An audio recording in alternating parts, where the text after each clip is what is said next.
Baiklah, Bapak Ibu sekalian, mari kita mulai ya acara kajian Islam, ilmu pengetahuan dan peradaban pada pagi hari ini. Assalamualaikum warahmatullahi wabarakatuh. Alhamdulillahirabbil alamin wassalatu wassalamu ala asrofil anbiya'i wal mursalin sayyidina Muhammadin wa ala alihi washabihi ajmain. Pertama-tama izinkan saya untuk mengucapkan terima kasih atas kehadiran Bapak Dr. Sus Budiharto, psikologi MSI yang telah berkenan untuk hadir pada pagi hari ini untuk memberikan atau sharing ulasan dari beliau terkait dengan kepemimpinan profetik ya yang akan beliau sajikan pada pagi hari ini. Yang saya hormati juga Bapak Ibu yang telah hadir pada kajian pada pagi hari ini. Terima kasih atas kehadirannya.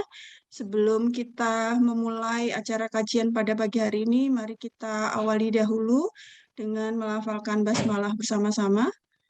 Bismillahirrahmanirrahim. Oke, sambil menunggu host untuk hadir ya, sehingga kemudian nanti bisa memberikan kesempatan kepada Dr. Sus untuk sharing screen. Mungkin langsung saja kita mulai ya acara kajian kita pada pagi hari ini untuk kita bisa mengetahui, belajar lebih dalam terkait dengan kepemimpinan profetik. Kepada Dr. Sus Budiharto, Psikologi, Master of Science, waktu dan layar saya persilahkan. Terima kasih Ibu Dr. Mayang Palubi. Assalamualaikum warahmatullahi wabarakatuh. Waalaikumsalam warahmatullahi wabarakatuh. Alhamdulillah, wassalatu wassalamu ala rasulillah wa ala alihi wa sahbihi wa mawala. Asyhadu an la ilaha illallah wahdahu la syarikalah wa asyhadu anna Muhammadan abduhu wa rasuluhu la nabiyya ba'dah. Amma ba'du. Terima kasih atas kehadiran Bapak Budiono Santoso yang pertama hadir tadi, dan yang kedua Ibu Sri Palubi dari BPPKAD Purworejo. Kebetulan seingat saya ini Mbak Upik nah panggilannya, itu teman saya SMA, kemudian Mas Ratma Sidki, Mas saya di kakak Pak D ya, Pak D Sento Sudarman, Pak Muhammad Rosid, Pak Mustafa, kemudian Bu Mayang, Pak Siswanto, Pak Miftahul Haq, dan Ibu Dewi R. Safitri. Mudah-mudahan acara kita pagi ini merupakan ibadah yang Allah ridhoi. Amin. Terima kasih atas undangan kepada saya dari ITSMI Sleman. Kebetulan saya katanya juga ditugasi di ITSMI Sleman sebagai anggota bagian pembinaan kader muda Bapak itu. Saya derek saja kalau anggota, kalau ketua nggak sanggup, karena memang berat sekali. Nah, meskipun demikian, saya ditugas oleh Mas Agung namanya yang menghubungi saya itu untuk berbagi pengalaman terkait dengan kajian atau pengalaman yang saya lakukan. Kebetulan ini adalah tesis saya. Jadi dulu saya S1, S2, S3 dan studi profesi gitu, profesi psikolog di tempat yang sama di Fakultas Psikologi Universitas Gadjah Mada. Kemudian sejak tahun 98 saya bertugas di Universitas Islam Indonesia jurusan Psikologi, Fakultas Psikologi dan Ilmu Sosial Budaya.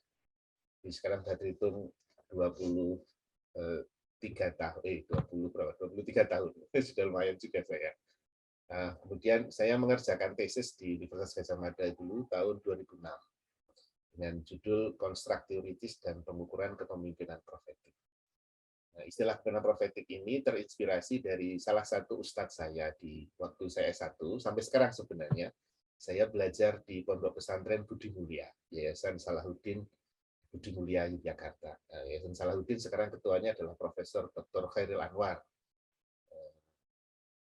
Kemudian beliau waktu didirikan Yayasan Salahuddin sebagai sekretaris namanya Yayasan Salahuddin yang diketuai oleh Profesor Amin Rais. Jadi Pak Amin, kemudian Pak Ahmad Watik Pratik almarhum, dan salah satu ini yang kan saya sebutkan namanya Profesor Kunto Wijaya. Nanti jam Profesor Kunto Wijaya akan mendapatkan Lifetime Achievement Award dari Yayasan Salahuddin itu atas sumbangsihnya terhadap ilmu sosial profetik, yang kemudian salah satu pemaknaannya saya buat di dalam riset saya, namanya kepemimpinan profetik. Ini terinspirasi dari istilah memperkenalkan ilmu sosial profetik dalam buku intelektual Islam kalau nggak salah, rangkuman dari ceramahnya Profesor Kunto Wijaya tahun 80-an pada waktu UGM sedang spring ya, mengalami musim semi, kesadaran orang-orang Muslim di UGM untuk belajar tentang Islam dan kemudian menghubungkannya dengan ilmu pengetahuan yang dikajinya. Nah, Profesor Kunto Wijaya adalah salah satu ustadz di Budi Mulia. Meskipun saya tidak bisa belajar secara langsung karena waktu itu beliau sudah sakit, kemudian kami belajar dari buku-buku tulisan-tulisan beliau. Meskipun pemahaman saya ternyata keliru, maksudnya ilmu profetik yang beliau Pak Kunto maksudkan itu tidak seperti yang saya kerjakan, gitu. Tapi paling tidak saya sudah berusaha untuk manut. Gitu. Kemudian yang kedua saya ikuti adalah Ustadz Hamdani Bakran Azaki. Setelah saya belajar di Budi Mulia, saya belajar juga di pesantren Rodotul Mutakin dari tahun 2000 hingga hari ini. Dan Ustadz Hamdani Bakran Azaki itu ngajari kami karena beliau punya background psikologi Islam lah, ya, atau tasawuf gitu, mengajari kami tentang kepemimpinan yang meneladani para nabi. Sehingga kemudian saya hubungkan jadilah istilah kepemimpinan profetik. Itu asbabun nuzulnya istilah kepemimpinan profetik dari dua orang yang saya aju, namanya Profesor Kunto Wijaya almarhum dan Ustadz Hamdani Bakran Azaki. Karena begitu. Ketika saya ikut kajian di Masjid Kampus selama 4 bulan terakhir itu kalau salah, dua pekanan setiap Selasa itu sudah 10 sesi.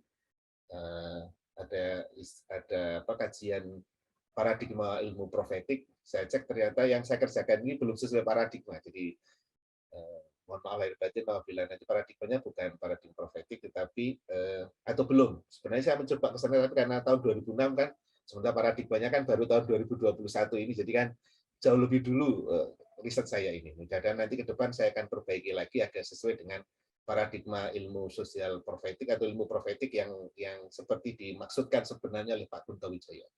Kan pada waktu itu saya tidak ngobrol, kemudian tidak mendapatkan feedback langsung, jadi saya hanya memaknai yang saya ketahui dari tulisan beliau satu bab di dalam buku Paradigma Intelektual Islam, kalau salah namanya itu, judulnya memperkenalkan ilmu sosial profetik. Begitu ya Bapak Ibu, kalau yang pernah membaca mungkin nanti kalau agak beda saya mohon maaf lahir batin, karena waktu itu kan pemaknaan saya sebagai psikolog dan sebagai mahasiswa S2. Kira-kira begitu ilmu kepemimpinan profetik.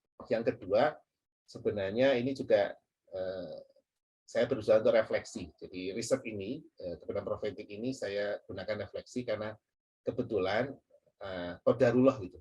Sejak kelas 1 SD, karena saya nggak ikut TK, di desa saya nggak ada TK, di desa Kalimenang, Kecamatan Kemiri, Kabupaten Purworejo. Tempatnya Bu Sri Palubi itu. Sejak kelas 1 SD sampai dengan kuliah S1, S2, S3, dan profesi, saya ditakdirkan oleh Allah melalui tugas dari guru-guru saya atau dosen-dosen saya sebagai ketua kelas. Jadi saya selalu jadi ketua kelas sejak kelas 1 sampai kelas 6, SMP, SMA, kemudian SMP, SMA ketua OSIS gitu. Kemudian waktu kuliah ketua angkatan, kemudian S2 juga ketua kelas, S3 ketua kelas, itu profesi sempat ketua kelas juga gitu. Di Budi Mulia juga sempat jadi ketua santri selama 1 semester saja gitu.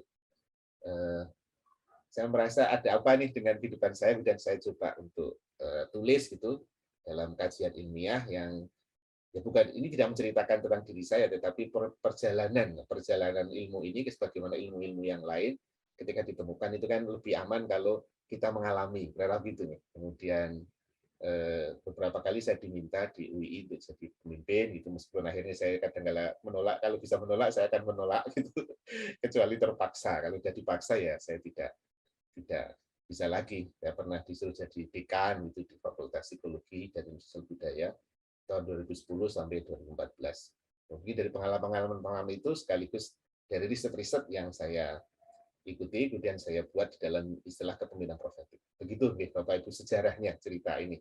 Kemudian alhamdulillah jurnal ini, tesis ini masuk dalam jurnal di Psikologi Universitas Gadjah Mada, namanya Jurnal Psikologi, dan 15 tahun kemudian di tahun 2001 disitasi oleh 65 peneliti di Indonesia. Lumayan lah ada yang mensitasi gitu penelitian ini. Kemudian apa itu kepemimpinan profetik? Mengapa saya meneliti ini? Jadi ceritanya Bapak Ibu, kepemimpinan profetik itu kalau dari teoritisnya dulu adalah dialami, ada orang mengalami kegelisahan.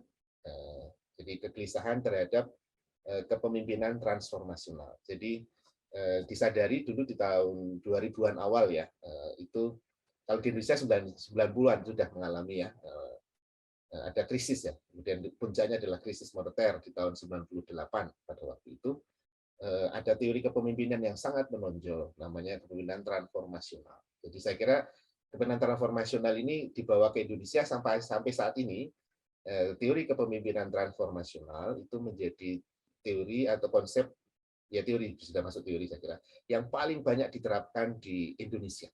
Jadi kalau Bapak Ibu misalnya menjadi eksekutif di, ini Pak Akbar sudah datang ya, menjadi eksekutif di pemerintahan, kemudian menjadi eksekutif di BUMN atau di perusahaan swasta, semua pemimpin pasti harus belajar kepemimpinan transformasional. Kenapa gitu? Kenapa? Karena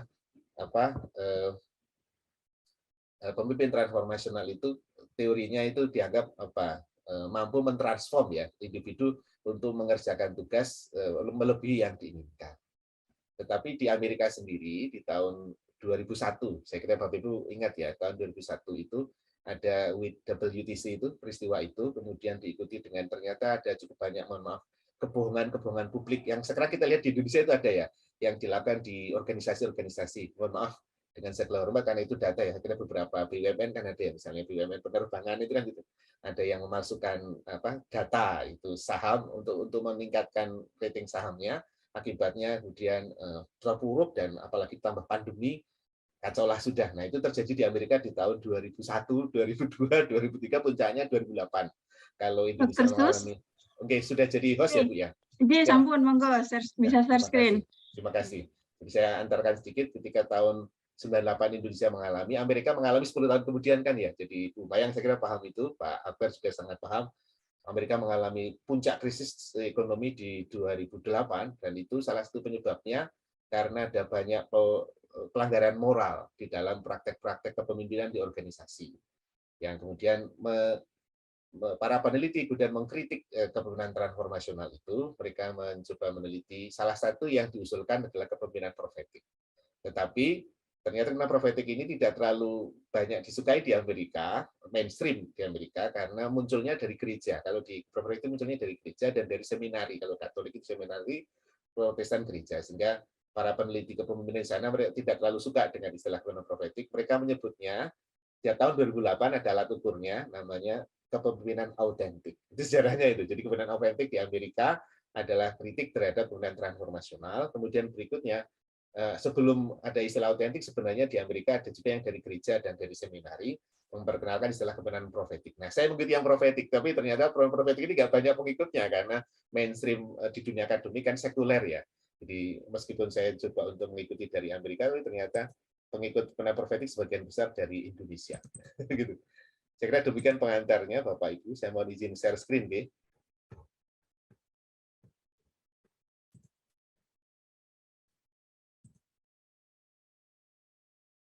Apakah sudah tampak Ibu Mayang dan Bapak Ibu PowerPoint-nya? Sampun Pak Sus. Sampun. Ya, pengantarnya ada, kalau saya sudah langsung fokus sekarang dalam konteks organisasi, ada perubahan lingkungan organisasi yang sangat cepat pada waktu itu 2001 dan seterusnya waktu saya sedang menulis tesis ini. Istilahnya namanya VUC atau Volatility, Uncertainty, Complexity, dan Ambiguity. Perubahan yang sangat cepat, kemudian tidak menentu perubahan itu.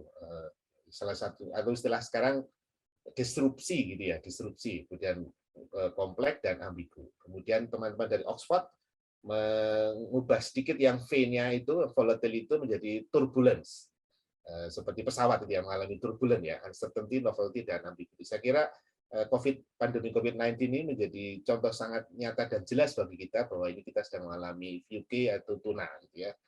Sehingga kita perlu mengantisipasi, termasuk semua organisasi perlu mengantisipasi semua elemen oleh organisasi perlu mengantisipasi untuk mencapai tujuan organisasi yang lebih baik. Diperlukan konsep kepemimpinan yang lebih autentik, karena itu. Nah, itu karena kemudian muncul brand autentik ya untuk memulihkan kepercayaan atau trust gitu dari stakeholder, hope atau harapan, kemudian optimism, resiliensi atau ketangguhan, dan meaning. Ya, ini status kepercayaan, harapan, optimisme, ketangguhan, dan meaning atau trust, hope, optimism, resilience, and meaning, meaningful work, gitu, misalnya gitu, itu adalah konsep-konsep psikologis atau konsep-konsep perilaku yang banyak diteliti di zaman-zaman sekarang, karena begitu. Kemudian saya kira pandemi COVID-19 ini memunculkan istilah baru ya di World Economic Forum ya. Ini contohnya dari Pak Klaus Schwab itu kan ya, foundernya salah satunya. Beliau mengatakan bahwa pandemi ini merepresentasikan sesuatu yang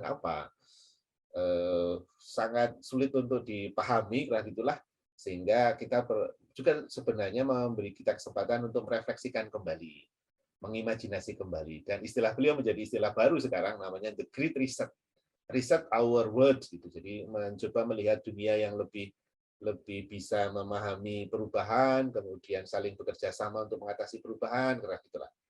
Itu yang beliau usulkan agar kita membuat riset baru gitu, riset baru semuanya ditata ulang agar pola kita berinteraksi, pola kita memimpin, pola kita bekerja sama dan sebagainya ditata ulang. Nah, itulah. Nah, itu versi yang satunya. Kemudian ada juga yang versi satunya kanannya ini dibawa ke politik ini. Ini sudah sampai di Indonesia juga. The Great Reset menghantui karena istilahnya muncul agenda baru yang namanya The Great Reset, istilahnya dia diperkenalkan oleh pendiri World Economic Forum yaitu Prof. Klaus Schwab ini ingin mengatur ulang istilahnya kapitalisme ekonomi gitu ya, melalui berbagai aspek untuk mengatasi pengangguran, hutang publik dan kesenjangan, fokus pada pendidikan, kemasyarakatan, dan penggunaan teknologi. Yang positif saya kira baiklah gitu ya. Kemudian kalau yang negatifnya ini kelompok yang mengkritisi ini, kelompok kanan menganggapnya sebagai agenda marxisme global dijalankan oleh elit tertentu untuk menciptakan new world order, bertujuan menciptakan totalitarian baru menggunakan salah satunya pandemi ini, mengontrol kebebasan masyarakat menggunakan pandemi terutama ya sebagai alasan. Kebanyakan orang yang berbuat baik dan percaya bahwa melakukan hal itu pada akhirnya akan menguntungkan semua orang. Ini yang positif dari Pak Klaus Schwab itu. Nah, terserah. Biasanya begini ya, selalu ada dua atau berbagai perspektif terhadap sebuah ide gitu ya. Saya kira pemimpin sekarang juga ke depan itu dihadapkan pada tantangan yang seperti ini. Di satu pihak ingin berbuat baik, tapi tidak semua yang berbuat baik itu kemudian melihatnya sebagai hal yang baik juga. Tetapi nanti sejarah yang akan membuktikan ya, apakah sebenarnya World Economic Forum itu bermaksud baik atau sebenarnya punya agenda atau ada udang di balik batu. Gitu ya. Ya, kita belum tahu, sejarah yang akan membuktikan. Nah, kemudian saya akan masuk ke kepemimpinan yang saya kaji itu. Saya kira kita paham semua bahwa kata kunci dari kepemimpinan itu dari bahasa Inggris leadership adalah proses untuk mempengaruhi orang lain dan memahami dan menyetujui tentang yang dibutuhkan untuk dilaksanakan, untuk bisa dikerjakan, dan memfasilitasi seorang individu maupun bersama-sama untuk mencapai tujuan yang objektif bersama. Nah, itulah. Intinya kata kuncinya adalah ada influencing, facilitating, accomplish set objective atau mempengaruhi, memfasilitasi untuk mencapai tujuan bersama. Kemudian kalau di dalam Islam ada beberapa istilah, misalnya kalau kita di sholat ya, ada istilah imam, artinya yang mampu memimpin atau yang memimpin sholat gitu ya. Kemudian di dunia dilakukan di Iran ini ya, menggunakan imamah, di pemimpin sholat sekaligus pemimpin organisasi gitu ya, pemimpin negara. Artinya menuju meneladani memimpin. Ada juga dari Al-Quran surah Al-Baqarah itu khalifah atau khilafah atau khulafa, artinya di belakang yang mengganti atau yang mewakili. Di Yogyakarta ya, Nagari Ngayogyakarta Hadiningrat saya kira masih menggunakan prinsip ini. Khalifah ya, Khalifah ing Nagari Ngayogyakarta Hadiningrat nih, Sultan Hamengkubuwono ya, ini sekarang ingkang kaping 11 berarti ya. Itu sistem kekhalifahan. Kemudian yang berikutnya imaroh atau ulul amri, ini sering digunakan juga di Indonesia, konteksnya terkait dengan manajemen ya, mengelola organisasi. Nah, di dalam tadi saya belajar dari Kiai Haji Hamdani Pakar Azhari itu, kepemimpinan itu merupakan tugas dan tanggung jawab sekaligus ujian dari Allah yang disebut nanti kata kuncinya amanah, sehingga dipertanggungjawabkan tidak hanya di dunia kepada para stakeholder, tapi juga hingga akhirat, dunia dan akhirat kepada Allah. Keywords-nya jadinya influencing, atau dari kata influencing yang Yuval tadi dan dari Pak Hamdani Pakar Azhari, kata kuncinya adalah amanah atau pertanggungjawaban ya. Ini buku beliau juga judulnya Prophetic Leadership. Teori lagi saya akan sedikit gunakan teori yang saya pahami dari buku Kepemimpinan dan Organisasi oleh Profesor Gary Yuval. Jadi sejarahnya mengapa perlu ada pemimpin, itu karena pemimpin itu diharapkan bisa menginspirasi pengikutnya, sehingga pengikutnya memberikan usaha yang terbaik untuk meningkatkan kualitas dan produktivitas sehingga ada profit. Tujuannya adalah profit. Nah, itu juga bisa digunakan dengan manajerial tadi, manajerial misalnya training and coaching, kemudian bisa meningkatkan skill-nya, sama tujuannya juga akan meningkatkan produktivitas dan kinerja. Nah, kemudian karena ini it's me ya, saya mencoba melihat dari Islam dan saya juga dari UI ya. Bagaimana inspiring vision ya dari pemimpin kepada dirinya sendiri maupun kepada pengikut. Dalam Al-Qur'an salah satunya yang mendasari tesis saya ini. A'udzubillahi minasyaitonirrajim. Bismillahirrahmanirrahim. Laqad kana lakum fi Rasulillahi uswatun hasanah liman kana yarjullaha wal yaumal akhir wa dzakarallaha katsira. Surat Al-Ahzab ayat 21. Sungguh pada pribadi Rasulullah sallallahu alaihi wasallam kamu dapatkan teladan yang agung kalau kamu mengharapkan ridha Allah, kemudian mengharapkan keselamatan dan kebahagiaan di hari akhir, hari kemudian, dan banyak berzikir atau banyak mengingat Allah. Jadi vision bagi para follower-nya para Rasul, itu mulai dari Nabi Adam alaihissalam hingga Nabi Muhammad SAW yang terangkum sempurna di dalam pribadi Nabi Muhammad SAW adalah ya, karakteristik atau apa yang dilakukan oleh para Nabi itu sebagai inspiring, keteladanan yang utama ya. Kemudian visionnya adalah ridho Allah. Melakukan segala sesuatu termasuk kepemimpinannya untuk mendapatkan ridho Allah. Kemudian yang kedua, visionnya adalah selamat di hari akhir, wal yaumal akhir. Di selamat di hari akhir. Yang ketiga, misinya adalah wa dzakarallaha katsiran. Juga benar visi juga ya. Banyak senantiasa mengingat Allah di dalam proses perjalanannya.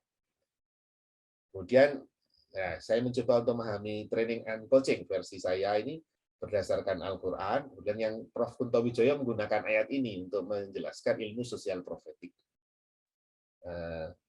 Bismillahirrahmanirrahim. Kuntum khaira ummatin ukhrijat linnas ta'muruna bil ma'ruf wa tanhauna 'anil munkar wa tu'minuna billah. Walau amana ahlul kitabi lakana khairal lahum minhumul mu'minuna wa aktsaruhumul fasiqun. Kalian adalah umat terbaik. Umat Nabi Muhammad SAW dan para pengikutnya gitu. Nabi Adam alaihissalam hingga Nabi Muhammad SAW dan para pengikutnya adalah umat terbaik yang dilahirkan di lingkungan manusia. Ta'muruna bil ma'ruf. Kalian semua itu perlu senantiasa mentraining atau mengcoach orang lain menjadi pemimpin untuk mentraining dan mengcoach follower dan diri kalian sendiri untuk senantiasa memerintah atau mengajak kepada kearifan yang ma'ruf, kebaikan, kearifan. Kemudian jangan lupa tidak hanya mengajak kebaikan, tetapi juga mencegah kemungkaran. Itu saya kira salah satu bedanya ya. Bedanya kepemimpinan dari Al-Quran dan Islam atau dari para nabi yang diajarkan dengan kepemimpinan Allah sekarang, positivis itu, kalau positivis cenderung untuk yang ma'ruf saja, tetapi tidak melakukan pencegahan dari yang mungkar. Tapi kalau di dalam konteks Islam, ada Al-Quran khususnya ini, selain kita melakukan ma'ruf, juga mencegah kemungkaran. Karena kalau nggak dicegah kemungkaran, maka muncul itu free sex, kemudian menghalalkan semua cara gitu, karena hanya memerintahkan yang ma'ruf saja. Maka perlu ditambah mencegah yang mungkar. Dan yang ketiga, namanya beriman pada Allah. Senantiasa tu'minuna billah, melakukan semua itu di dalam rangka mendapatkan ridha Allah. Istilah Pak Kunto Wijoyo, ta'muruna bil ma'ruf ini beliau metaforkan atau beliau analogkan sebagai humanisasi. Kemudian mencegah dari yang mungkar ini sebagai liberasi ya, liberasi. Kemudian yang beriman pada Allah itu transendensi. Jadi humanisasi, liberasi, dan transendensi. Setelah beliau begitu. Yang satu itu membuat kita jadi human karena kita mengajak ma'ruf, maka menjadi ilmu humanistik. Itu kan itu fokusnya ilmu humanistik, itu mengajak kepada yang ma'ruf, tetapi perlu juga liberasi, mencegah dari yang mungkar agar kita menjadi freedom to choose untuk menjalani yang tidak mungkar atau menjauh dari yang mungkar. Kemudian ditambah bedanya dengan ilmu-ilmu positivis adalah beriman untuk minuna billah. Sekiranya para ahli kitab yang sudah membaca kitab itu mau beriman, tentu itu lebih baik bagi mereka. Di antara mereka memang ada yang beriman, namun Allah pun memberitahu pada kita semua bahwa sebagian besar orang yang ahli kitab itu tidak mau beriman atau mengingkari, fasikun, meremehkan Allah. Nah, dari dasar itulah kemudian saya menyusun tesis tadi yang sudah masuk dalam jurnal psikologi Universitas Gadjah Mada tahun 2006, dibimbing oleh Pak Fatul Imam. Beliau sekarang sudah almarhum tahun lalu. Kemudian definisinya adalah, semoga Allah merahmati Pak Fatul Imam, definisinya adalah kemampuan dan proses pemimpin untuk mengendalikan dirinya. Nah, saya membuat definisi ini agak sedikit berbeda dengan umumnya. Tadi Profesor Gary Yukel ya, yang mempengaruhi orang lain. Tapi saya mulai sebelum mempengaruhi orang lain, sebagaimana para nabi mengajarkan pada kita, itu para pemimpin itu memimpin dirinya atau mengendalikan dirinya sebelum mempengaruhi orang lain. Nah, kemudian yang kedua, pengaruhnya dijalankan secara tulus untuk mencapai tujuan luhur bersama dengan meneladani pola pikir, pola sikap, dan pola perilaku para nabi atau profet, sehingga namanya di profetik, yang terangkum sempurna dalam diri Nabi Muhammad SAW. Ada beberapa kata kunci yang saya jelaskan di sini. Pengaruh yang dimaksudkan adalah kemampuan dan proses pemimpin untuk mengendalikan dirinya sebelum mengendalikan atau mengenai orang lain. Saya kira itu kata kunci ya, termasuk nanti menjadi rahasia, menjadi salah satu alasan, menjadi salah satu analisis mengapa pemimpin itu tadinya sangat sukses kemudian jatuh. Sebagian besar karena mereka mampu mempengaruhi orang lain, tetapi tidak mampu mengendalikan atau mempengaruhi dirinya sendiri. Jadi kejatuhan pemimpin itu sebagian besar karena masalah dia tidak mampu mengendalikan dirinya. Sehingga para nabi itu diajari oleh Allah SWT melalui malaikat Jibril itu untuk mampu mengendalikan dirinya terus-menerus sebelum mempengaruhi orang lain. Itu yang membedakan kepemimpinan profetik dengan kepemimpinan yang lain. Dan yang kedua, mempengaruhinya itu tulus. Jadi para nabi itu mengajarkan pada kita kalau mempengaruhi dirinya itu perlu ikhlas, gitu ya, tulus. Mempengaruhi orang lain juga kalau karena sudah ikhlas ya tulus itu. Dijalankan melalui keteladanan.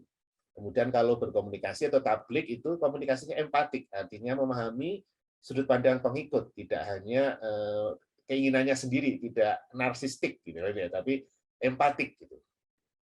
Lebih dari sekedar simpatik gitu. Simpati itu masih versi dirinya sendiri juga, tapi ini empatik, memahami betul versi pengikutnya atau followernya, dan tidak melakukan pemaksaan, menggunakan buzzer dan teman-temannya lah gitu, atau menggunakan strategi dan sebagainya, tidak memaksa, tulus saja, karena memang tujuannya bukan untuk dunia saja, tetapi dunia akhirat. Lebih dari sekedar proses-proses transaksional. Nah, dalam konteks ini memang akhirnya transformasional bisa masuk, tetapi transformasional itu kekurangannya adalah di moral, ya. Yang tadi menjadi catatan untuk kepemimpinan profetik maupun autentik. Kemudian tujuannya tidak hanya tujuan produktivitas atau kinerja organisasi saja, tetapi ditambahkan menjadi lebih luhur dari itu atau ultimate goal, yaitu ridho Allah. Bisa menjadi mendapatkan amanah dari Allah yang dipertanggungjawabkan kepada Allah dan tentunya memang stakeholder. Jadi meskipun di dunia ini sudah dianggap berhasil, masih ada catatan, yaitu apakah melakukannya untuk duniamu itu atau hanya untuk mendapatkan ridho Allah. Itu para nabi diminta untuk begitu, dan sering dapat ujian di situ. Nah, yang jelas memang ada modelnya gitu. Kalau pemimpin-pemimpin yang lain kan modelnya para pemimpin yang terkenal sukses gitu ya. Kalau ini pemimpin yang modelnya adalah para nabi yang dalam sejarah memang hidupnya bisa jadi dalam organisasi istilahnya gitu, yang dipimpinnya kadang-kala juga disalahkan, bahkan dari salah satu nabi ya, Nabi Isa alaihissalam itu misalnya dia dikejar-kejar dan dibunuh sehingga harus mengalami Mi'raj gitu. Nabi Muhammad SAW pun mengalami itu, juga harus mengalami Isra Mi'raj, tapi kemudian Nabi Muhammad itu pengen saat habis Mi'raj pengen kembali untuk membagikan kepada pengikutnya. Nah, dari sanalah kemudian kita gunakan model dari Nabi Muhammad SAW, karena ada yang lebih sempurna, yaitu bersedia untuk kembali turun gunung lah. Kalau Nabi itu turun dari Sidratul Muntaha, dari langit kembali ke bumi, turun dari langit ke bumi untuk membagi proses tadi pencerahannya lewat Isra Mi'raj itu kepada para pengikutnya. Nabi Isa alaihissalam sebenarnya juga akan dapat tugas tetap membagi pada pengikutnya, tapi dalam keyakinan saya yang Muslim, saya diberitahu bahwa Nabi Isa alaihissalam itu akan turun ke bumi dari langit itu nanti menjelang hari kiamat. Karena begitu, setahu saya begitu. Kemudian setelah itu, karena kita di Indonesia, saya kira Bapak Ibu perlu mengingat kembali, saya juga perlu mengingat kembali, atau bisa mengingat kembali bahwa waktu kita belajar agama, khususnya yang agama Islam, itu pada waktu kelas 1 SD, itu ada yang namanya rukun iman, topik rukun iman. Kemudian yang kedua, rukun Islam. Gitu ya. Nah, ketika rukun iman, itu kita diajari iman kepada Nabi itu ada 4. Bisa waktu itu terus dinyanyikan ya. Sekarang pun masih begitu saya kira pelajarannya, dinyanyikan. Dan saya cek ini ternyata di Asia Tenggara pelajaran agama terkait dengan profetik ini atau kenabian atau iman pada Nabi itu indikatornya ada 4 ini. Jadi dulu saya mencoba wawancara di para pemimpin di Indonesia juga ketemunya yang terangkum ini 4 ini. Namanya sidik, amanah, tablik, dan fatonah. Sidik itu artinya benar atau jujur, kemudian amanah itu artinya terpercaya, setia, dan dapat dipercaya. Kemudian tablik itu artinya balago atau menyampaikan, dan terbuka. Terbuka itu artinya terbuka terhadap pintu hidayah, terbuka open mind, ya, open mind, kemudian open heart, open soul, gitu. Kemudian fatanah itu kecerdasan. Saya mencoba memahaminya dari pelajaran waktu SD hingga kuliah itu. Sidik amanah tablik fatonah ini saling mempengaruhi dan saling menguatkan sebagaimana orang tawaf. Itu.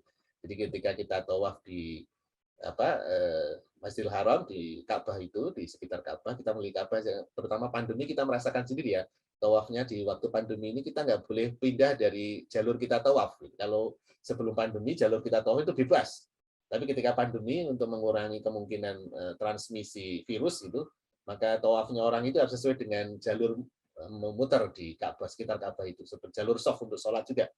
Itu harus sesuai dengan jalur. Seperti sama dengan para planet mengelilingi matahari di galaksi Bima Sakti. Jadi sidik amanah tablik fatonah ini muter terus dijalankan oleh para pemimpin gitu, semua orang pemimpin gitu, untuk menjalani kehidupannya gitu dengan semuanya seimbang gitu. Sehingga kemudian Allah karuniakan hidayah sebagaimana Allah memberikan hidayah pada para nabi. Karena kita kan ada DNA kenabian ya dari Nabi Adam alaihissalam. Kita punya DNA kenabian. Saya kira lebih besar lah daripada kemungkinan ada DNA dari monyet. Gitu ya. Saya kira kita saya pribadi lebih yakin kalau saya ini keturunan Nabi bukan keturunan monyet. Nah, gitulah. Jadi salah satunya dalam konteks kepemimpinan adalah sidik, amanah, tablik fatonah yang dijalankan secara seimbang, muter terus, jadi dinamis, gitu, bukan statis. Kemudian saya menceritakan pada Bapak dan Ibu setelah itu, yang tadi saya lihat ada 65 yang mencitasi, ada beberapa riset yang kuantitatif di Indonesia. Misalnya saya kenalkan ke UI untuk mahasiswa saya S1 dan S2, kemudian alhamdulillah teman-teman saya di Indonesia, kolega-kolega saya juga banyak menyambut dengan mengikuti dengan membuat riset baru sambil mengkritisi dan seterusnya. Ada yang korelasi, misalnya berkorelasi positif dengan kepuasan kerja, kemudian berkorelasi positif dengan komitmen pegawai, OCB ya, perilaku kewargaan organisasi atau OCB, extra effort dari pegawai, kemudian engagement atau keasikan kerja, kemudian kepribadian anti korupsi, kemudian workplace spirituality. Ini Pak Budiono, namanya Pak Budiono juga. Kemudian ada juga berkorelasi negatif dengan prokrastinasi akademik dan perilaku kerja kontraproduktif. Yang banyak di Indonesia yang mensitasi itu riset kualitatif, misalnya kebenaran profetik di konteks perpustakaan, kemudian kebenaran profetik di perguruan tinggi, kebenaran profetik di pesantren, kebenaran profetik implementasinya di madrasah, di sekolah, di pramuka, di UMKM, ormas, dan perbankan. Nah, saya kira menarik ini karena implementasinya ternyata sudah banyak di berbagai organisasi. Kemudian ada juga saya mencoba membantu mahasiswa saya, beberapa juga teman-teman saya itu membuat riset eksperimen, masih eksperimen lapangan, jadi kuasi eksperimen, belum eksperimen true eksperimen di laboratorium itu belum sampai. Jadi mudah-mudahan ke depan kita bisa sampai ke eksperimen yang laboratorium terkait dengan alhamdulillah ya memang masih karena lapangan ya dengan ada yang pakai kelompok kontrol, ada yang tidak pakai kelompok kontrol gitu. Meningkatkan kemampuan pemecahan masalah sehingga saya ini partisipannya pegawai BMT, manajer BMT, kemudian kemampuan manajerial, meningkatkan kemampuan manajerial Kalau ini kemudian di sekolah ya, madrasah, meningkatkan komitmen mengajar guru. Pelatihan tentang kebenaran profetik juga bisa. Ini waktu itu seingat saya ini pejabat pemerintah daerah, karakter anti korupsi pada pejabat suatu pemerintah daerah. Kemudian ada teman saya dari Makassar ini, alhamdulillah dia melakukan pelatihan sama, meningkatkan produktivitas pegawai.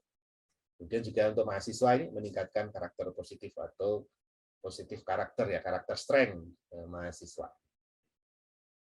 Dan saya coba buat peta riset, apabila Bapak Ibu tertarik dengan riset tentang kebenaran profetik, saya coba bantu, nanti bisa dibuat model ya, kita kerjakan sama-sama, bisa ini mediasi, bisa jadi moderasinya, moderatornya adalah motivasi, anti korupsi, karakter positif, pemecahan masalah, managerial, dan workplace spirituality.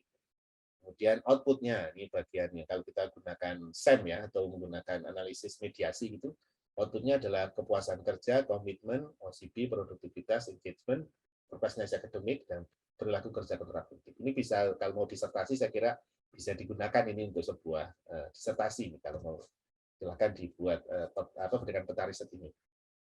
Kemudian saya coba juga membuat riset tentang pengembangannya. Ya, dari pengembangan kebenaran profetik itu ternyata saya baru tahu bahwa menariknya ternyata pengembangan kepemimpinan itu tidak harus dimulai dari kita sudah sekolah. Kalau dalam psikologi, perkembangan itu dimulai dari pranatal dalam kandungan. Bagian besar saya kira kita belajar di Google itu maupun di kedokteran, sebagian besar itu ilmunya dimulai dari pranatal. Tapi kalau di dalam kebenaran profetik ini, dalam Al-Quran maupun hadis itu ternyata bisa dimulai jauh sebelumnya, karena kita ada Quran surat Al-A'raf itu 172 ya, alastu birabbikum itu. Nah itu, alastu birabbikum itu kan prakonsepsi bagi calon pemimpin itu. Bala syahidna, dan kita mengatakan iya betul, kita itu sebenarnya adalah pemimpin untuk mengabdi kepada Allah atau menyembah Allah. Prakonsepsi adalah ini kalau para pesertanya ada yang dari mahasiswa ya, calon pemimpin muda ya, atau calon pemimpin bangsa, maka sebaiknya yang belum menikah itu sudah perlu mendesain kepemimpinannya untuk anak-anaknya atau anak cucunya, sehingga ada doa Rabbana hablana min azwajina wa dzurriyyatina qurrata a'yun. Nah, ini letaknya di sini nih. Rabbana hablana min azwajina wa dzurriyyatina qurrata a'yun itu di sini. Jadi kakek nenek itu mendoakan anak cucunya supaya menjadi diridhoi oleh Allah. Qurrata a'yun, penyejuk mata, penentram hati gitu, penentram kolbu, kemudian waj'alna lil muttaqina imaman. Jadi dijadikan kami semua dan anak cucu kami itu pemimpin, imam, orang-orang yang beriman. Nah, itu prakonsepsi. Jadi orang tua pemimpin yang pertama ayah, kedua kakek, dan seterusnya nenek dan seterusnya itu mendoakan anak cucunya. Kalau orang soleh itu mendoakan orang soleh. Sebagai contoh misalnya, saya mohon maaf ini, saya tidak bermaksud untuk politis, tapi hanya mencontohkan saja. Ada orang namanya AR Baswedan, gitu kan. Kemudian dia mendoakan, mudah-mudahan anak cucu saya itu menjadi muttaqina imaman. Qurratain muttaqina imaman. Kemudian cucunya ada yang namanya Anies Rashid Baswedan, sama-sama AR Baswedan. Dia namanya sama-sama AR Baswedan. Kemudian nampaknya itu adalah doa dari kakeknya dulu. Salah satunya Allah mengabulkan doa dari kakeknya sehingga cucunya bisa menjadi pemimpin orang-orang beriman. Dan saya kira Mas Anies itu AR Baswedan yang versi sekarang, cucunya itu salah satu dari ini contoh prakonsepsi hasil pendidikan dari kakek neneknya yang ditanamkan. Kamu kan sama-sama ada airnya, tolong ya paling tidak jagalah pahlawan itu karakteristik Pak Mbah atau kakek AR Baswedan. Karena gitulah, itu contohnya saja. Kemudian fase embrional, yaitu ketika bapak dan ibu sedang beribadah, maka di dalam Islam sangat atau dalam keyakinan orang beragama juga ya, saya kira sangat ditekankan agar proses embrional ini, ibadah suami istri itu dijalani dengan iman, tidak diperbolehkan dengan free sex tanpa akad nikah itu. Karena kalau niatnya tanpa akad nikah nanti dapat dibayangkan betapa parahnya nanti anak cucunya kalau tidak bertobat. Tapi enaknya juga atau beruntungnya kita sebagai orang beriman ada momen yang namanya bertobat. Jadi kalaupun di masa sebelumnya ada masalah di embrional, pranatal, postnatal, education, youth activity, leadership, dan national ini, selama ada pertaubatan itu bisa diperbaiki. Jadi pengembangannya memang dari orang tua saat memilih calon suami istri, orang tua saat merestui calon menantunya itu. Di Jawa menurut saya ada yang baik juga, bibit bobot bebet gitu. Saya kira itu sangat baik juga. Kalau dalam hadis Nabi itu tungkahul mar'atu ya. Jadi orang tua itu bisa dinikahi karena 4 hal, karena badannya, karena kekayaannya, karena keturunannya, dan karena akhlaknya atau agamanya. Kalau kita milih yang agamanya maka dicelakan lebih baik. Tapi kalau yang lainnya ya kemungkinan ada masalah, karena gitulah. Kecuali akhlaknya baik. Ya, syukur-syukur kalau dimulai dari akhlak yang lainnya jadi nyambung semua. Nah, itu di prakonsepsi. Di embrional ini saat sudah menikah harus melalui akad nikah yang benar. Nah, kalau tanpa akad nikah yang menjadi masalah di dunia sekarang adalah tanpa akad nikah tapi punya anak itu masalah itu. Kemudian yang kedua, saat sudah menikah belum selesai ketika ibu dalam kandungan, saya kira kita diajarkan oleh nenek moyang kita untuk hati-hati perilaku suami ketika istrinya hamil. Kemudian hati-hati perilaku istri, sikap dan perilaku saat sedang hamil. Karena itu akan sangat berpengaruh terhadap karakteristik bawaan atau karakteristik dasar pemimpin atau orang itu. Saya karena psikolog, saya kira saya banyak melakukan konseling yang kemudian saya bawa ke sana. Orang tuanya saya tanya, dulu waktu hamil anak tersebut atau yang sekarang sudah dewasa yang bermasalah itu ada peristiwa apa. Kemudian dari sana letak awalnya. Kemudian saya minta orang tuanya untuk bertobat istighfar dimulai dari saat hamil beliau gitu. Kadang-kadang kan ada juga yang mengatakan kalau tahu begini, tahu tinggal lakukan, kalau tahu masukkan kembali ke dalam perut. Nah, gitu kan. Untuk diperbaiki di dalam perut dulu supaya nanti di saat lahir menjadi lebih baik lagi. Jadi itu namanya pertobatan. Nah, kemudian mulai kepemimpinan umumnya mulai dijalankan atau diajarkan yang saya kira kita semua sudah paham di waktu postnatal, education, youth activity, dan leadership ini. Nah, kemudian saya mencoba melihat ternyata ini muter. Karena ada dari pemimpin orang tua 1, 2, 3 seperti siklus. Jadi pengembangan kepemimpinan kita itu nggak pernah berhenti, Bapak Ibu. Kita perlu melakukan terus-menerus supaya lahir generasi yang lebih baik dari generasi kita saat ini. Pemimpin yang lebih baik. Saya mendapatkan statement ini. Oke. Baik, selanjutnya implementasi kepemimpinan profetik ada proses assessment, kemudian intervensi dan evaluasi. Saya buat assessment-nya Bapak Ibu, jadi waktu saya riset itu di tahun 2006 saya membuat yang skala, namanya kepemimpinan profetik versi 1, ada 40 item ukur atasan. Kemudian di tahun 2014 saya buat yang skala kepemimpinan profetik yang versi B, tahun 2014 mengukur diri sendiri, 20 item saja. Kemudian yang ketiga saya perbaiki di tahun 2020 mengukur atasan tapi 24 item saja supaya lebih simpel untuk bisa dikerjakan. Kemudian ini untuk penelitian, sedangkan kalau untuk pengabdian atau untuk membantu masyarakat itu pernah digunakan juga untuk membantu bagian dari fit and proper test, salah satu calon rektor di perguruan tinggi swasta di Indonesia. Bukan UI, saya dari UI, tapi ini tidak digunakan di UI, Bapak Ibu, atau ini bukan perguruan tinggi swasta bukan UI ini, tapi yang lain. Kemudian berikutnya, fit and proper test calon direktur rumah sakit swasta di Indonesia tahun 2009. Kemudian untuk yang di kementerian itu pernah juga diminta untuk salah satu alat ukur kepemimpinan dalam assessment kompetensi pegawai pada Badan Pengembangan Sumber Daya Manusia salah satu kementerian tahun 2014. Itu ceritanya Bapak Ibu. Kemudian kalau intervensinya, saya pernah membuat intervensi untuk riset, untuk pengembangan profetik itu, misalnya ini contohnya, kalau sidik itu dimulai dengan pada waktu anak-anak diajak jujur kepada alam semesta. Kemudian pada waktu remaja diajak untuk benar-benar jujur kepada diri sendiri. Pada waktu menjelang dewasa atau balik itu atau masuk ke dewasa itu harus sudah bisa jujur pada Allah. Nah, kemudian ketika sudah mampu jujur pada Allah, diminta untuk jujur kembali pada diri sendiri dan alam semesta, mengajak orang lain untuk jujur pada diri sendiri dan alam semesta. Tapi kata kuncinya adalah jujur kepada Allah. Bagaimana caranya agar dia jujur pada Allah?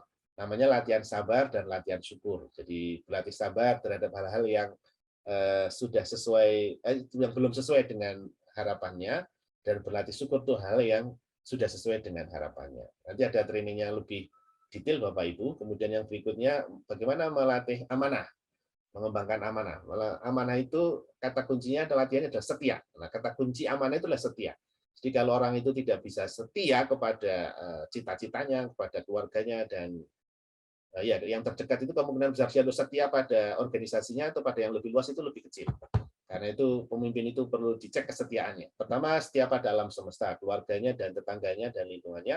Dan yang kedua, setia pada diri sendiri. Ya. Kalau yang ketiga latihannya adalah setia kepada Allah. Dia harus bisa melakukan segala sesuatu untuk mendapatkan ridho Allah. Namanya setia kepada Allah.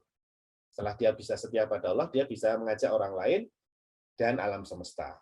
Cara berlatihnya adalah tadi Kalaupun pernah ada tingkah laku negatif yang disadari oleh calon pemimpin, dia harus segera bertaubat, menggantinya dengan yang positif, yang Allah ridho. Kemudian kalau sudah mengganti jadi yang positif, kalau tingkalannya sudah positif, itu belum selesai. Positif itu, tingkah laku positif harus diikhlaskan, harus tulus menjalankannya, tulus untuk mendapatkan ridho Allah, tulus ikhlas. Gitu. Karena kalau positif tapi nggak ikhlas, maka jadinya nanti pencitraan, gitu. Hanya untuk riak, gitu, dalam Islam. Kemudian yang ketiga, bagaimana mengembangkan tablik? Tablik itu kata kuncinya tidak terbuka kepada Allah. Jadi salah satunya adalah auratnya ditutup. Karena kalau aurat ada hukum keseimbangan ya dalam psikologi equilibrium itu, the law of equilibrium.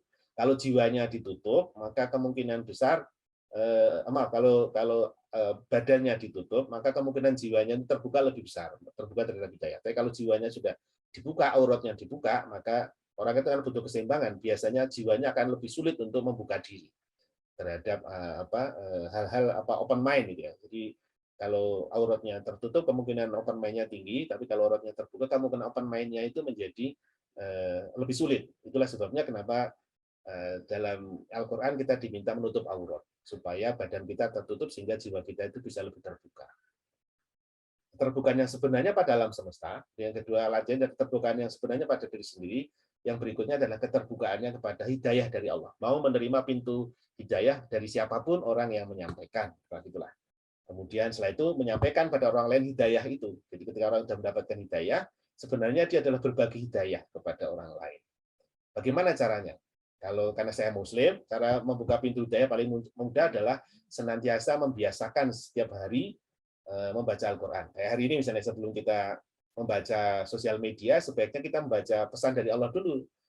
Bisa 1 ayat, 2 ayat, 3 ayat, sampai alhamdulillah kalau bisa 1 juz ya, sebelum membaca pesan orang lain. Syukur-syukur bisa menghafalkan juga. Tapi belum selesai setelah membaca dan menghafalkan, kita sebaiknya memahami maknanya. Setelah memahami maknanya, kemudian mengajarkan pada orang lain dan diamalkan dan diajarkan. Saya kira begitu seterusnya, dibaca, dipahami, diajarkan, diamalkan, terus-menerus begitu. Nah, walaupun 1 ayat, kata Nabi, balighu anni walau ayat. Disampaikanlah pesan-pesan dari Nabi Muhammad SAW, meskipun hanya 1 ayat. Karena begitu ya. Kemudian yang terakhir, mengembangkan potensi Fatona. Fatona kata kuncinya adalah menjadi problem solver, bukan menjadi troublemaker. Menjadi bagian dari solusi, bukan menjadi bagian dari masalah. Nah, Fatona di sini harus didasari oleh sidik, amanah, dan tablik.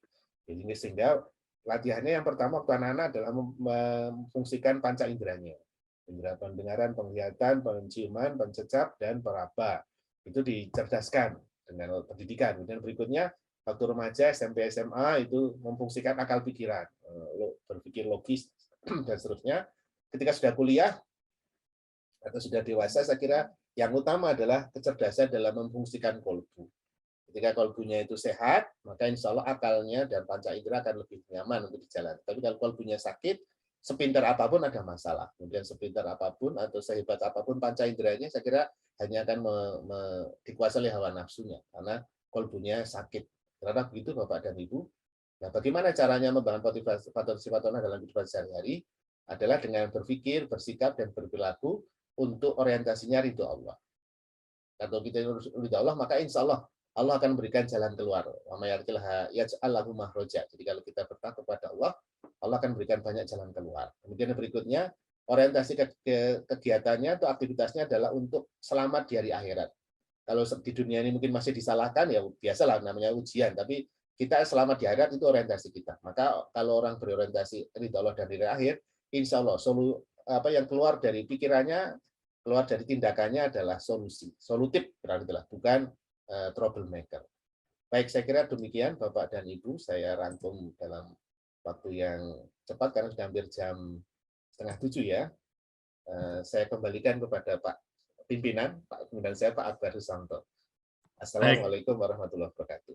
Waalaikumsalam warahmatullahi wabarakatuh. Terima kasih kepada Pak Sus atas materi yang disampaikan hari ini. Luar biasa, sangat menarik dan saya sendiri banyak belajar begitu. Bapak Ibu sekalian semuanya, mari ini kita lanjutkan dengan sesi diskusi karena tadi kita sedikit terlambat pembukaannya, jadi ini juga diskusinya kita tambah sedikit waktunya begitu, tapi tetap kira-kira ya 1 jam lebih dikit lah gitu. Nah, ini ada satu pertanyaan. Ada satu pertanyaan dari Pak Mustafa UNY. Mohon maaf off kamera, kecakapan dan keterampilan apa sajakah yang harus dimiliki dalam kepemimpinan profetik? Saya pernah mendengar memiliki kemampuan humor juga menjadi salah satu keterampilan sebagai pemimpin. Apakah benar demikian? Matur nuwun Pak Sus. Oke, terima kasih. Ya, salah satu tadi yang saya teliti, yang pertama adalah keterampilan untuk syukur dan sabar. Gitu ya. Yang pertama syukur dan sabar. Yang kedua yang harus dikembangkan. Yang kedua adalah ikhlas dan taubat. Kalau yang positif ikhlas, yang negatif taubat. Kemudian yang ketiga membaca, mengamalkan, membaca, memahami, menghayati, mengamalkan dan mengajarkan Al-Qur'an. Gitu.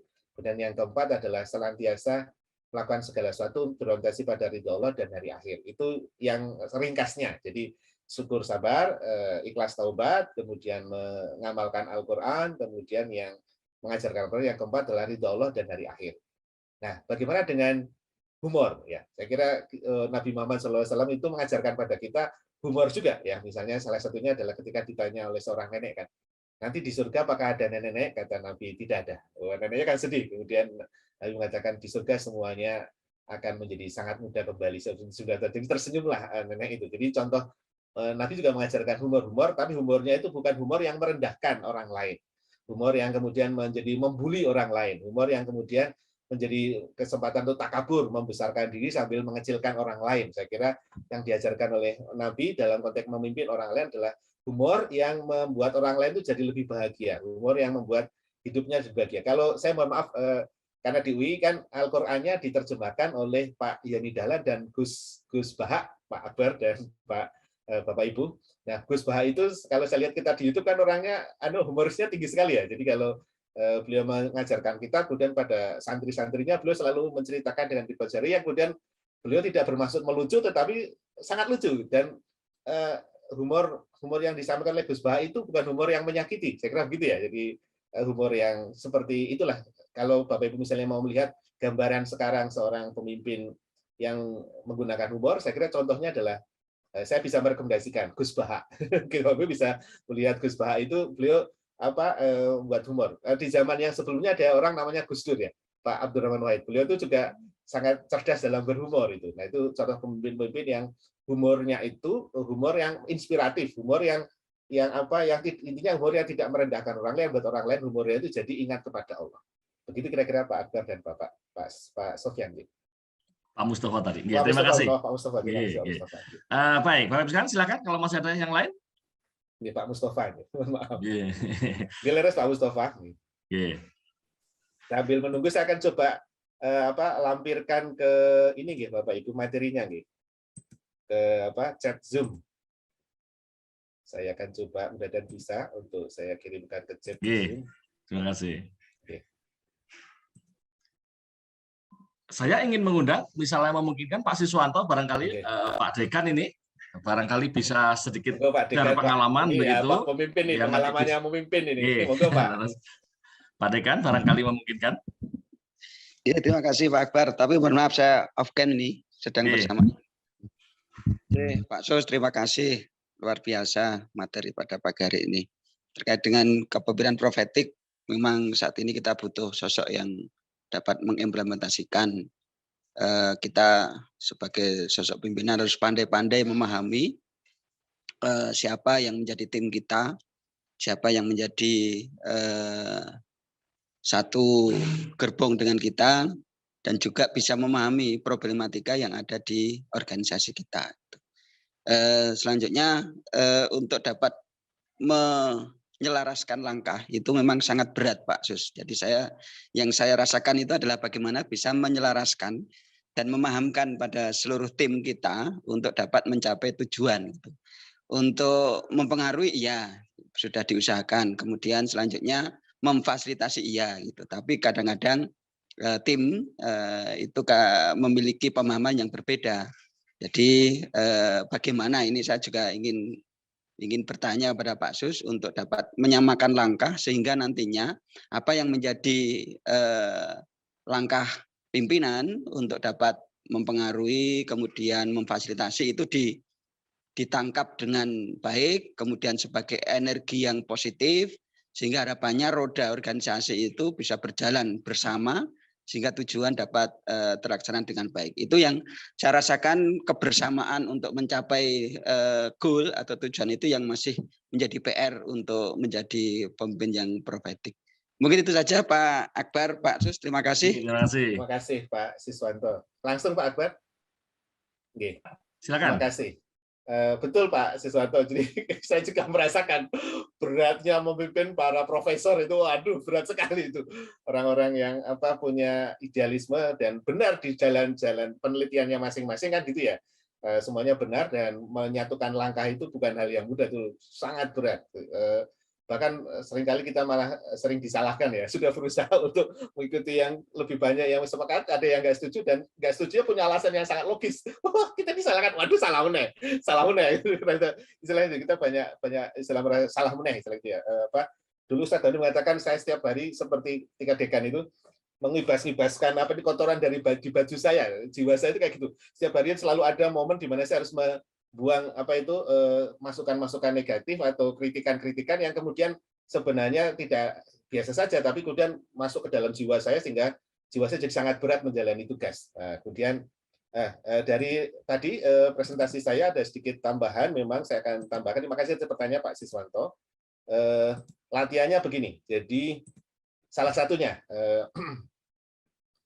kita untuk menyatukan langkah bersama namanya tablik, berlatih tablik, yaitu menyadari hal yang luar biasa, yang positif, kelebihan dari diri kita sebagai karunia dari Allah. Yang pertama itu, jadi kita perlu bersyukur bahwa bagaimanapun kita masih dipercaya oleh Allah, atau sekaligus sebenarnya bukan dipercaya, juga diuji oleh Allah dengan pemimpin, gitu ya. Jadi ya kita bersyukur dulu. Kemudian yang berikutnya, nah yang nomor 2 ini yang penting, kalau kita ingin menyamakan langkah dari orang lain yang banyak berbeda, adalah kita harus selalu menemukan yang positif. Karena biasanya kalau kita sudah ada kayak konsensus ya, misalnya beberapa profesor sudah setuju ini, ada satu profesor yang dissenting opinion kan gitu ya. Jadi waduh berat sekali itu untuk menyamakan langkah. Beliau menemukan enggak begini harusnya paradigmanya, enggak begini harusnya jalannya. Maka bukan hal yang mudah itu untuk menerima beliau. Tetapi sikap mentalnya adalah tetap temukan hal yang luar biasa, yang positif dari orang yang mengkritik kita, atau orang yang tidak setuju dengan rencana kita, atau orang yang tidak mau melangkah bersama. Umumnya kalau kita mengajak orang lain, atau istilahnya kalau sekarang itu kelompok yang antagonis kalau dalam drama, kalau di dalam politik namanya kelompok oposisi ya. Kalau kelompok oposisi kan kita anggap negatif. Kalau di dalam dunia profetik tidak. Jadi Nabi Muhammad itu mengajarkan kepada kita untuk memandang yang positif dari orang yang memusuhinya. Contohnya begini, kasus yang sangat nyata adalah pada waktu Nabi Muhammad SAW itu berdakwah ke Taif, itu kan nggak cuma dibully, tapi disiksa itu, dilempari batu, dilempari kotoran oleh semua penduduk, termasuk anak-anak. Jadi anak-anak yang belum dosa, yang seharusnya itu masih berlaku malaikat, tapi tingkah lakunya sudah seperti tingkah laku orang tuanya. Itu nggak cuma manusia, saya kira. Malaikat penjaga Bukit Taif itu lapor kepada malaikat Jibril. Dalam sejarah, kalau ada kekasih Allah para nabi itu disiksa seperti ini ataupun dibully seperti ini, itu tanahnya tanah terkutuk gitu. Kemudian kami tidak mau menjalankan amanah sebagai bukit itu, bukitnya itu, Bukit Taif itu. Lapor pada malaikat penjaga bukit lapor pada malaikat Jibril, tolong sampaikan kepada Nabi Muhammad kalau Nabi Muhammad SAW itu memperbolehkan, menyetujui, kami ingin membenamkan penduduk Taif. Karena saking marahnya itu pada perilaku yang kontraproduktif lah itu dari pemimpin itu yang diajalin Nabi itu. Kemudian malaikat Jibril menanyakan pada Nabi, wahai Nabi, ini ada laporan nih dari malaikat penjaga Bukit Taif ini, sebagaimana kaum Nabi Hud, kaum Nabi Soleh, kaum Nabi Musa alaihissalam itu kalau Nabi Musa itu laut ya. Kemudian kalau Nabi Hud itu kan Nabi Lot juga ya, tanahnya itu membenam. Jadi seperti longsor, tapi lebih dari longsor aja ekskavasi juga, kayak di Palu itu tuh, proses kayak gitu tuh. Jadi membenamkan bangunan ke dalam bumi gitu, nggak mau lagi diinjak oleh mereka itu, karena mereka sudah sangat keterlaluan. Terus kata Nabi tidak begitu. Nabi melihat yang positif. Nah, ini yang pentingnya. Nabi melihat yang positif, kelebihan dari orang itu sebagai wujud eksistensi Allah. Bagaimanapun juga mereka adalah ciptaannya Allah. Jadi kata Nabi, saya doakan agar di dalam sulbi mereka, di dalam sperma dan ovum mereka, mudah-mudahan masih ada generasi beriman yang mau lahir, yang dilahirkan adalah generasi beriman yang mau beribadah pada Allah, beriman pada Allah semata, dan kemudian menjalankan tugas sebagaimana seharusnya. Itulah. Kemudian dalam buku Ibnul Qayyim al-Jauziyah itu saya diajari di pesantren itu, Nabi Muhammad SAW bersabda kepada tanah di Taif, wahai tanah mohon bersabar ya. Karena itu sudah bahasa saya, wahai tanah bersabarlah, karena aku doakan darimu nanti akan lahir generasi Taif yang lebih beriman. Jadi kemudian kan siklus biologinya kan tanah itu tidak jadi marah, kemudian tanahnya kembali sujud kepada Allah, tanah itu kemudian menghasilkan tanaman, karena Taif itu daerah yang subur, tanaman itu kemudian dimakan oleh manusia yang tidak beriman tadi, yang sangat zalim itu, kemudian sperma dan mereka bertemu atas doa keridhaan Nabi Muhammad SAW, karena masih ada imannya sedikit, meskipun sedikit, atau mungkin ya imannya karena doa Nabi Muhammad SAW itu, kemudian mereka berganti menjadi keturunan. Mari kita lihat Bapak Ibu, 1.500 tahunan kemudian, 1.450 tahun kemudian, pada tahun 2000 tahun yang lalu ya, Bapak Ibu perlu mengingat, pada tahun yang lalu ketika seluruh umat Islam di seluruh dunia dilarang naik haji kecuali oleh orang Arab Saudi sendiri, kita lihat itu hajinya dimulai dari Taif. Jadi hampir 1.500 tahun setelah Nabi wafat, doa Nabi itu Allah kabulkan, ditunjukkan kepada kita semua bahwa pemimpin yang tidak dikuasai oleh hawa negatif ya untuk menyalahkan orang lain itu, bahkan yang sangat menyakitinya, tapi doanya yang sangat luar biasa Nabi Muhammad SAW itu kemudian menerima hal positif apa adanya, mendoakan orang lain dengan sebaik-baik doa, berkomunikasi dengan hati nurani, dan beramar ma'ruf nahi mungkar, karena itu ya saling menasihati dalam kebenaran, bahkan tanah pun dinasihati dan didoakan, kemudian setelah itu bertawakal. Bahkan setelah Nabi wafat ya 1.500 kemudian baru doa Nabi itu istilahnya dikabulkan dalam konteks masyarakat seluruhnya. Umat Islam yang haji tahun 2020 itu mulainya dari Taif. Saya kira kita semua tahu ya kalau kita haji itu kan selama ini kan mikotnya dari Bir Ali, kemudian dari Tanaim itu kalau dari umroh nggak ada yang dari Taif. Tapi tahun 2000 itu semua itu yang haji itu berangkatnya dari Taif. Daerah yang dulu kalau di zaman Nabi sebelum Nabi Muhammad SAW itu terkutuk itu, daerah yang terkutuk itu ya, tanahnya nggak bisa dipakai untuk bercocok tanam yang menjadi ingat Allah, dan airnya itu pasti air yang tertutup, tapi karena doa Nabi Muhammad SAW, kemudian pengampunan dari Allah SWT atas doa Nabi Muhammad SAW, setelah Nabi wafat 1.500 tahun kemudian kita lihat bahwa semua orang kalau mau naik haji waktu itu tahun 2020 itu mulainya dari Taif. Luar biasa kan Bapak-bapak, jadi Bapak Ibu. Jadi itu contoh yang diajarkan oleh Nabi Muhammad SAW. Kemudian contoh yang lain adalah kisah Nabi Muhammad SAW itu menyuapi orang Yahudi buta itu di pasar Madinah itu kan, sampai Nabi wafat dia belum dapat hidayah, sampai akhirnya Nabi wafat, tapi setiap hari didoakan oleh Nabi. Nabi mendoakan, kemudian terus didoakan oleh Nabi. Setelah Nabi wafat, kemudian Abu Bakar As-Siddiq radhiyallahu anhu itu yang menggantikan, dan di sanalah baru tahu bahwa ternyata selama ini yang menyuapi Yahudi buta yang selalu menjelek-jelekan Nabi itu, yang selalu membuli Nabi itu, memfitnah Nabi itu, ternyata disuapi oleh Nabi Muhammad dan tidak pernah diberitahu bahwa yang menyuapi adalah Nabi Muhammad. Sehingga akhirnya ketika tahu bahwa yang menyuapi sebelumnya adalah Nabi Muhammad, orang Yahudi dapat hidayah. Begitu kira-kira Pak. Jadi memang kalau dalam konteks kepemimpinan Bapak di tugas dekan misalnya, bisa jadi nanti Pak amal soleh Bapak itu baru akan dirasakan itu oleh mahasiswa Bapak setelah mereka jadi dekan seperti Bapak. Jadi setelah panjang gitu. Jadi atau teman-teman tadi, teman-teman akan langkah paling tidak Bapak selama jadi dekan itu memastikan Allah ridho, kemudian selamatnya fakultas Bapak selamat di akhirat gitu. Yang penting itu selamat di akhirat dan Allah ridho fakultasnya Bapak itu, maka mereka tidak setuju dan mereka meritik Bapak ya tidak apa-apa, sudah diajak ke sana. Nanti kalau Bapak sudah selesai, pemimpinnya ganti, mereka baru tahu bahwa ternyata Prof. Siswanto dulu telah mengajarkan ini misalnya gitu. Sejarah yang akan membuktikan. Karena begitu Pak, saya doakan udah, dan saat Bapak memimpin sudah seperti itu. Tapi kata kuncinya di sini adalah melihat dari yang positif dari yang tidak mau, dan yang kedua doakan terus menerus. Nah, itu kata kuncinya, didoakan terus menerus orang-orang itu Pak. Terima kasih. Subhanallah, terima kasih Pak Sus, Pak Akbar. Terima kasih.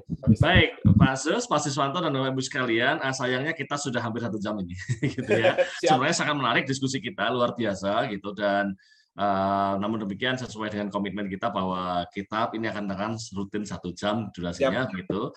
Nah, sehingga mungkin kita akan tutup diskusi ini, tapi monggo Pak Sus barangkali ada penutupan singkat, barangkali 1 menit begitu, sebelum kita akhiri bersama-sama.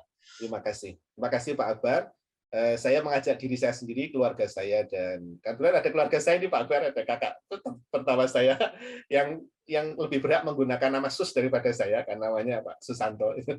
Saya mengajak saya, keluarga saya, dan Ibu-Ibu semua, mari kita memimpin diri sendiri dan keluarga kita dan orang lain dengan didasari pertama mohon pertolongan Allah dan Rasul-Nya, semoga Allah meridhoi. Caranya adalah bersyukur terhadap hal-hal yang sudah sesuai dengan yang kita bayangkan, dan bersabar terhadap hal yang belum sesuai dengan yang kita bayangkan. Dan yang kedua, terhadap tingkah laku yang kita lihat sudah positif dari diri kita, mari kita ikhlaskan untuk mendapatkan ridho Allah. Mari kita mengerjakan dengan tulus. Kemudian terhadap hal yang kita sadari bahwa tingkah laku kita yang negatif, mari kita mohon ampun pada Allah, mari kita mohon maaf terhadap makhluk Allah, dan mari kita beristighfar dan bertobat mengganti tingkah laku yang negatif menjadi positif. Yang ketiga, mari kita belajar setiap hari, setiap saat membaca, menghayati, mengamalkan, dan mengajarkan Al-Quran. Yang terakhir, aktivitas kita mari kita dasari untuk mendapatkan ridha Allah dan keselamatan di dunia hingga di akhirat. Bersyukur, bersabar, taubat, dan ikhlas, kemudian membaca, menghafalkan, mengamalkan Al-Quran, dan melakukan segala sesuatu untuk mendapatkan ridha Allah dan keselamatan di hari akhir. Mudah-mudahan Allah Subhanahu Wa Taala meridhoi kita, dan Nabi Muhammad SAW dan para nabi itu tersenyum karena kita bisa melanjutkan perjuangan beliau. Demikian Pak Akbar. Assalamualaikum warahmatullahi wabarakatuh. Waalaikumsalam warahmatullahi wabarakatuh. Terima kasih banyak kepada Pak Sus Budiharto, Dr. Sus Budiharto yang telah berkenan untuk berbagi ilmu beliau pada kesempatan pagi hari ini, dan juga kepada Bapak-Ibu sekalian yang sudah berkenan hadir langsung. Insya Allah materi ini akan diedit sedikit nanti untuk memperindah gitu, memotong bagian yang tidak di awal-awal gitu biasanya kan. Nanti kita upload di YouTube, semoga bisa bermanfaat lebih banyak bagi yang juga tidak, yang walaupun tidak hadir di sini gitu. Oke, kita tutup. Mohon maaf dari saya atas segala kekurangan. Terima kasih juga kepada Bu Mayang yang tadi sudah mengawali membuka di awal gitu. Assalamualaikum warahmatullahi wabarakatuh. Waalaikumsalam warahmatullahi wabarakatuh. Terima kasih Bapak Ibu. Assalamualaikum. Waalaikumsalam. Matur nuwun, Sus Akbar. Pak Rusli.